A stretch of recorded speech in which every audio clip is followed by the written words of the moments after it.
Hi everyone, welcome back to my channel. मैं हूँ shiny and today I'm going to show you some very easy nail arts जो beginners हैं और जो nail arts करना पसंद करते हैं लेकिन नहीं कर पाते हैं ये सोचकर कि बहुत difficult होगा, बहुत टाइम लगता है, कैसे करेंगे और बहुत सारी टूल्स की ज़रूरत है।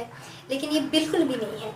आपके पास जो भी सामान है आप उससे ही बहुत ही अच्छे नेल आर्ट्स कर सकते हैं। चलिए पहले देख लेते हैं हमें कौन सी चीज़ों की ज़रूरत है।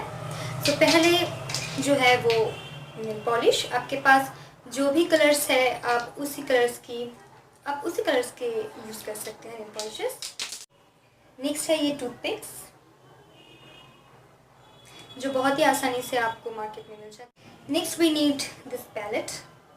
आप प्लेट भी यूज़ कर सकते हैं, आपको यही पैलेट यूज़ करना है ऐसी कोई बात नहीं है, तो आप ये प्लेट भी यूज़ कर सकते हैं।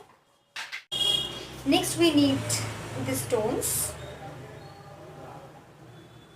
जो आपको बहुत ही आसानी से लोकल मार्केट में मिल जाता है 30, 40 या 50 रुपीज़ में। और लास्ट में ये ट्रांसपेरेंट नेल पेंट्स।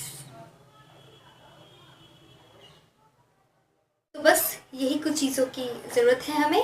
तो चलिए शुरू करते हैं। लेकिन वीडियो में जाने से पहले अगर आपको ये वीडियो पसंद आया है तो इसे लाइक करें, अपने फैमिली और फ्रेंड्स के साथ शेयर करें और मेरे चैनल को सब्सक्राइब करना बिल्कुल भी मत भूलिए।